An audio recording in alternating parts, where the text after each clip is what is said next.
Bom dia, boa tarde, boa noite, que vos fala professor Cleiton, de matemática. Vamos para mais uma aula, né?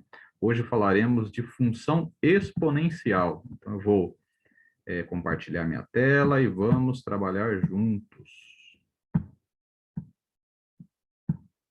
Vamos lá. Então, tá aí. Função exponencial.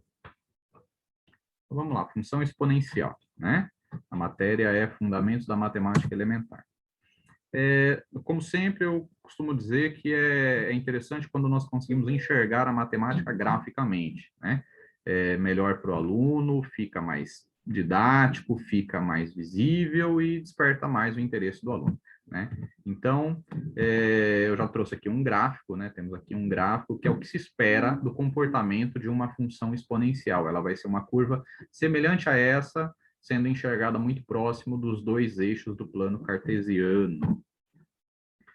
Então, primeiramente, vamos falar das aplicações da função exponencial, né? Essa função é muito utilizada na engenharia, na física, na química, na astronomia, né? Também na economia, né? O primeiro tópico que colocamos aqui, onde temos lá a figura dos juros compostos, e na atualidade, né? Estamos em 2021, passando por essa pandemia, né, de um determinado vírus, né, o Covid-19, nós podemos citar também que na biologia nós temos aí uma taxa, tem tanto lá a taxa de transmissão como a taxa de proliferação de um determinado vírus, né, que é o caso que estamos passando agora, né? A questão aí do SARS-CoV-2, né, da Covid-19, né? Então, por muito tempo no noticiário, foi falado sobre a ideia de taxa de transmissão, a forma que o vírus se multiplica, e foi muito falado a ideia de, temos que achatar a curva, né? Essa curva que, por alguns momentos, era uma curva exponencial, e é tudo que nós não queremos, né? Mas está aí a matemática para estudar esse fenômeno, né? Também a serviço da biologia e das demais áreas de estudo. Então, temos lá. A função exponencial, ela é uma função a função f está para r, e o seu contradomínio, né, nós esperamos que ele seja também em r, um número real, só que esse número ele tem que ser diferente de zero e positivo, seu contradomínio, ainda que seu domínio possa ser zero ou um número negativo. Né? Ela é dada pela função f de x é igual a elevado a x. Muito simples. Parece difícil, mas é muito simples. Então, o f de x, nós já estudamos em outras aulas que o f de x pode ser enxergado como y, mais fácil também, né? O y vai ser igual a elevado a x, né? E ela é exponencial se a pertencer aos números reais diferentes também do zero. Para ficar claro, vamos lá dar dois exemplos, né? Então, nós temos aqui f de x igual a 2 elevado a x, ou nós temos um segundo exemplo, f de x é igual a 0,3 elevado a x. Esses dois exemplos que eu dei, eles são já para abrir o assunto seguinte, que a função exponencial, ela vai ter duas variáveis, né, a f de x e x, e nos dois exemplos que nós damos, o objetivo é mostrar que ela pode ser uma função crescente, né, é quando a é maior do que 1, né, no caso do primeiro exemplo lá, né, nós citamos aí 2 elevado a x, aquele 2, ele é o a da expressão, tá aqui, né, então no caso da função ser uma função crescente, a maior do que 1, nós temos lá f de x é igual a 2 elevado a x. É um exemplo, ela se comportaria, né, semelhante a esse gráfico. Né? Nós temos um gráfico lá, a linha vermelha, ele vem muito próximo ao eixo x, né? Por um bom tempo essa linha, ela vem muito próxima ao eixo x e ocorre ali um fenômeno, que é um fenômeno exponencial, muito semelhante a uma aceleração na engenharia, né? Uma determinada aceleração ou um ganho de força de um motor, né? Ou no caso da biologia, né, a multiplicação de um vírus, e chega lá um momento que essa exponencialidade ela vai às alturas em um curto espaço de tempo. Tudo que a gente não quer, assistir isso na biologia no que diz respeito a vírus, né? Agora, a função ela também pode ser decrescente, né? Quando o meu A ele vai ser maior do que A, então maior do que zero, né? Então o zero é menor do que A, mas ele sendo também, esse A sendo menor do que 1. Né? No exemplo que nós demos lá, quando f de x, né? Quando y, se espera que ele se comporte da seguinte forma, meio elevado a x. Né? Então, o comportamento dessa função exponencial, nós falamos que ela vai tender a zero, né? Tender a zero, ela nunca vai chegar no zero, mas ela vai tender a zero. Puxa vida, por que ela não vai nunca tocar o zero, por mais que o meu x seja um número muito grande, né? Então, se eu tenho, nesse caso, se eu tenho um valor lá, meio elevado a x, para ilustrar aqui, né? Meio elevado a x, meio elevado a 2, por exemplo, eu vou ter lá um quarto, ele vai diminuindo, né, de 50% em 50%. Então, por exemplo, nesse gráfico, eu tinha lá, em um determinado ponto, ele estava no menos 2 a 4, diminuiu para 2, para 1, para meio, metade de meio, um quarto, metade de meio aqui ele estaria um oitavo, mas essa divisão, por mais que ela seja dividida por um número imenso, ela nunca vai chegar a zero, nunca vai abaixar abaixo de zero, vai ter números muito pequenos, é isso, né? Bom, ainda falando da função exponencial crescente, vamos estudar ela um pouco, então. Vou dar um exemplo aqui. Se f de x é igual a 2 elevado a x, né? Então, tenho lá uma função exponencial, 2 elevado a x. Assumindo x como menos 1, né? Como é que eu resolvo a função exponencial? Como é que eu construo esse gráfico? Se eu assumir pontos para x, eu vou ter contrapontos para y, né? Se eu assumir aí domínios para x, eu vou ter contradomínios para y, por assim dizer. Então, se x for menos 1, eu vou ter 2, né? Que é a minha constante A, 2 elevado a menos 1, que dá meio. E aí eu assumo o próximo ponto, x é igual a zero. Todo número elevado a zero, inclusive o 2, vai dar 1. E assim eu vou assumindo domínios, vou assumindo números, valores para x, e eu vou encontrando f de x. Assumo números para x, vou encontrando y. Eu tenho lá, quando x for 1, quando x for 1, o f de x, o y, será 2. Quando x for 2, 2 elevado a 2, 4.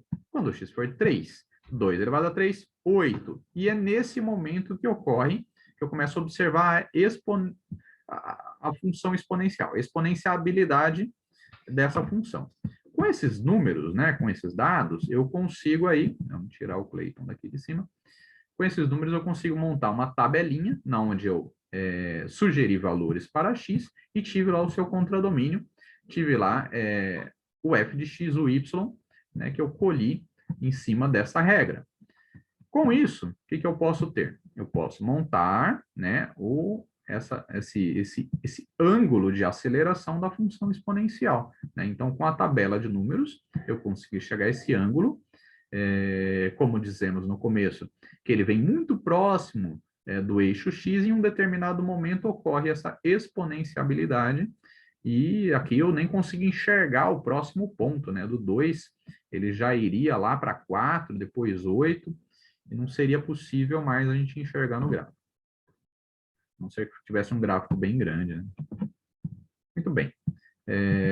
Um outro exemplo de função exponencial é a função decrescente, né? Quando é que ela acontece? Quando A é maior do que zero e menor do que 1. Então, no exemplo do valor meio, né? Ele vai ser elevado a x, é a sintaxe da função exponencial, e eu assumo valores para x. Assumindo, por exemplo, o valor menos 1 para x, 1 meio elevado a menos 1 resulta 2. Quando x for zero, meio elevado a zero, todo número elevado a zero, inclusive o meio, resulta 1. E eu sigo atribuindo valores para x, 1 meio elevado a 1, dá ele mesmo, dá meio. Quando x for 2, 2 elevado ao quadrado, 1 meio elevado ao quadrado, 1 quarto. 1 quarto, notem, 1 quarto é menor do que meio. Meio é menor do que 1. Quando x for 3, então meio elevado a 3, 1 oitavo. Notem, 1 oitavo, vamos lá, a metade é menor do que 1 quarto. Montando-se a tabelinha, nós temos lá valores para o domínio e contra-domínio, para x e para f de x, e com esses valores da tabela eu consigo montar o gráfico exponencial. Então, chegamos aí também a uma propriedade fundamental da função exponencial. Por maior que seja o valor de x, o gráfico da imagem da função exponencial nunca toca o eixo x. Por menor que seja o valor da imagem, ele nunca chegará a zero.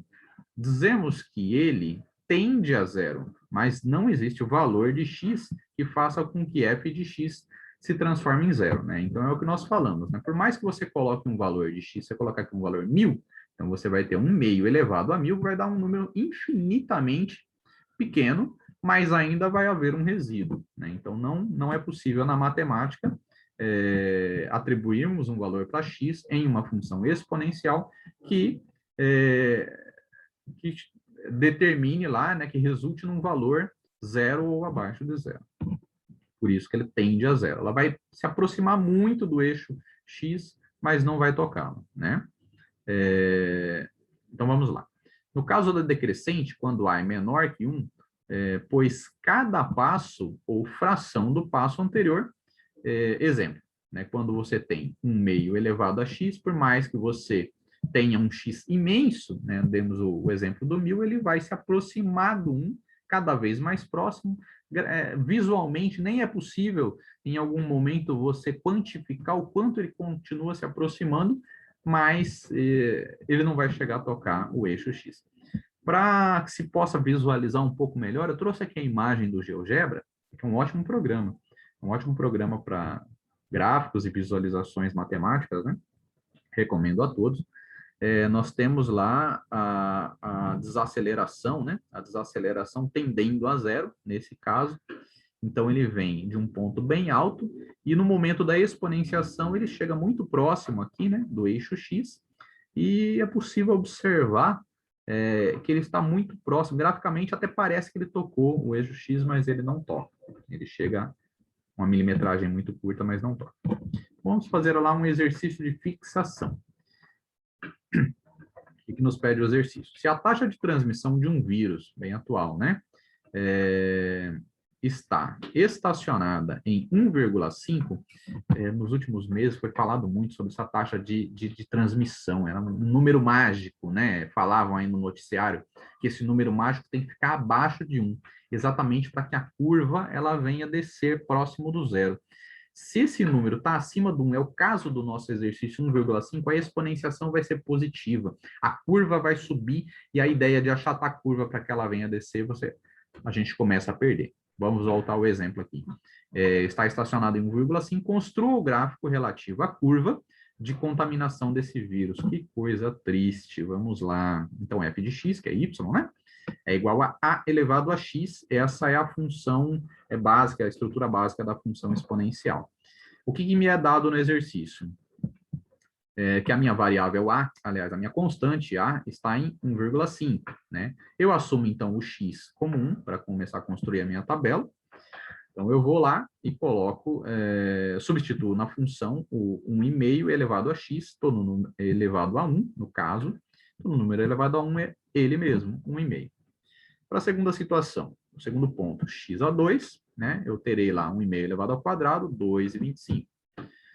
Quando x for 3, 1,5 elevado ao cubo, 3,38. 1,5 elevado à quarta potência, 5,6, e ele começa a sofrer o processo de exponenciação, né?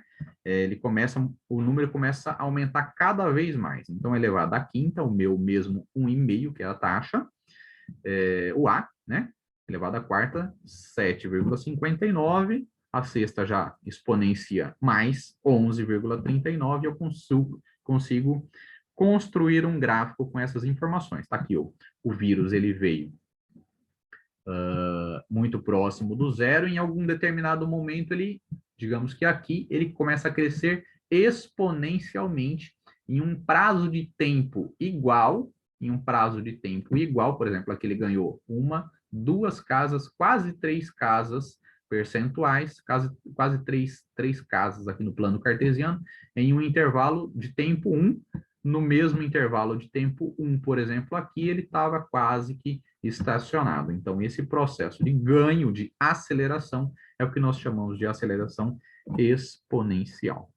Tá, ok? Então, dessa forma, substituindo na fórmula a variável, a constante que nos dá o exercício e o x que nós tiramos aqui do plano cartesiano, é possível resolver os exercícios que serão propostos. Então, eu gostaria que vocês resolvessem os exercícios da página 42 e encaminhassem para o e-mail do professor Cleiton MC, Mendes da Costa, @gmail.com. Bons estudos a todos.